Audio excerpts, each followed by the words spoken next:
All right, let's get into it.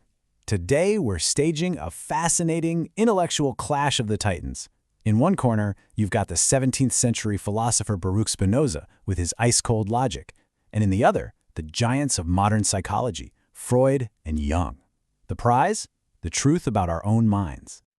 And this really gets us to the heart of the matter, doesn't it?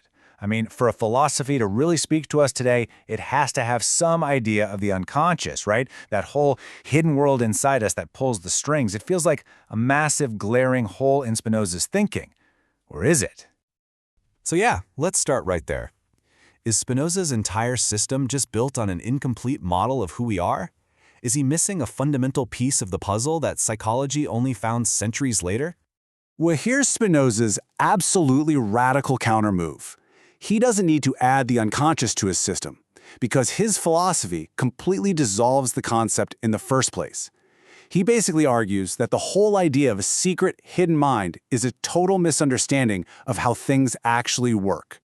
This quote pretty much changes the whole game. What Spinoza is saying is that what we call the unconscious is really just ignorance, plain and simple.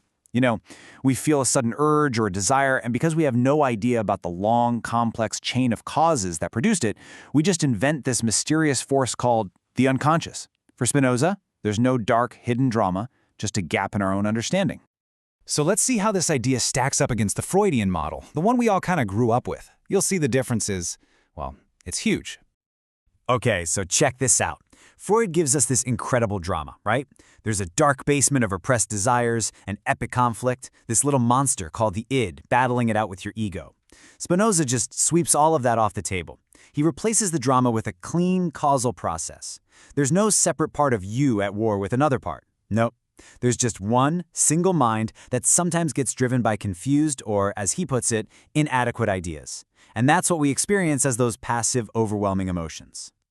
And this is where it gets really cool. Spinoza's idea from way back in the 1600s actually fits perfectly with a lot of modern neuroscience. We have studies showing our brains start the process of making a decision seconds before we're consciously aware of it. Now, Freud would point to that and say, see, the unconscious? But Spinoza would just calmly say, no, that's just determinism. You are simply acting from causes you haven't become conscious of yet. The man was literally centuries ahead of the curve. Okay, I can hear you saying, Freud is one thing. But what about Carl Jung? What about all that deep, powerful stuff? The collective unconscious, archetypes, myths?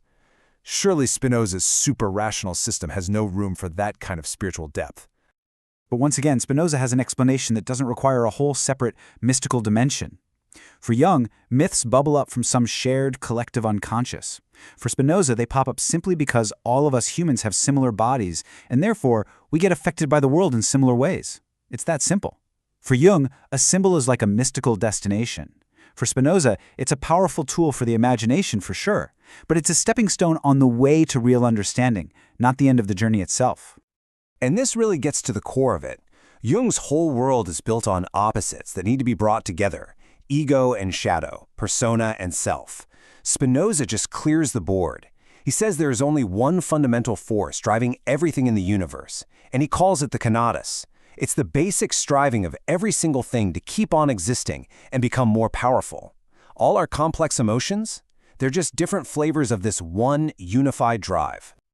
So logically, Spinoza's system seems airtight. It's complete, it's consistent, it even seems to predict modern science. So why can reading him sometimes feel so unsatisfying? Because let's just be real for a second. For all its staggering intellectual power, Spinoza's philosophy can leave you feeling a little cold. It can feel like there's something vital missing, and that can leave you with this weird kind of hunger. And you know what?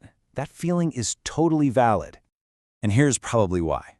First, Spinoza's philosophy offers zero flattery for your ego. You're not some special chosen soul on a cosmic quest. You are a small, temporary part of an infinite nature. Second, he doesn't give you a great story. Jung gives you the hero's journey, Spinoza gives you geometric proofs. And third, he's not promising some mystical, ecstatic union with God. He's offering the clear, quiet joy of rational understanding. And while that can be incredibly freeing, it doesn't always feel comforting. So what do we do with that? Do we just accept the cold, hard logic and give up our deep human need for a personal story? No, absolutely not. The answer isn't to throw Spinoza out, but to figure out how to translate his powerful ideas into the actual language of our lives. And this, right here, is the key. Spinoza would never ask you to destroy your personal myth, the story you tell yourself about who you are and where you're going. He would just ask you to understand it. That story isn't a lie that needs to be debunked. It's a powerful, imaginative idea. It's the first step toward true self-knowledge. So we get to keep our stories, but we can use Spinoza's tools to make them stronger, clearer, and a whole lot more true. Let's see how this works with the greatest personal myth of them all, the hero's journey. It actually maps perfectly onto Spinoza's philosophy. Think about it. The call to adventure? That's just a passionate, confused desire, what Spinoza calls an inadequate idea. The trials and ordeals? That's the struggle between passive emotions like fear and sadness. Meeting the mentor? That's just what happens when you encounter a clearer, more powerful idea. And the final transformation? That's achieving what he calls an adequate idea, true understanding, which always leads to active joy. An adequate idea is basically the treasure at the end of the Spinozan hero's quest. It's that moment you go from being pushed around by feelings you don't get to clearly understanding the real causes of things. And this kind of understanding isn't just academic, it literally increases your power and your ability to act in the world. It is the source of the highest, most stable kind of happiness there is. And when you really get this, it leads to this profound, incredible shift in perspective. Your personal story, your hero's journey, it stops being about your little separate self fighting against the big bad world. You start to realize that you aren't just a wave in the ocean, you are the entire ocean. All of nature expressing itself for a little while as this one particular wave. Your story is literally the universe's story. So, I'll just leave you with this to think about. What if that personal myth you hold so dear, the story of you becoming you, isn't just a comforting fantasy that you're supposed to outgrow? What if it's the actual shape of your conatus, the unique and necessary way that nature itself is striving, acting, and understanding the world through you? What if your story isn't just a story, but a genuine force of nature?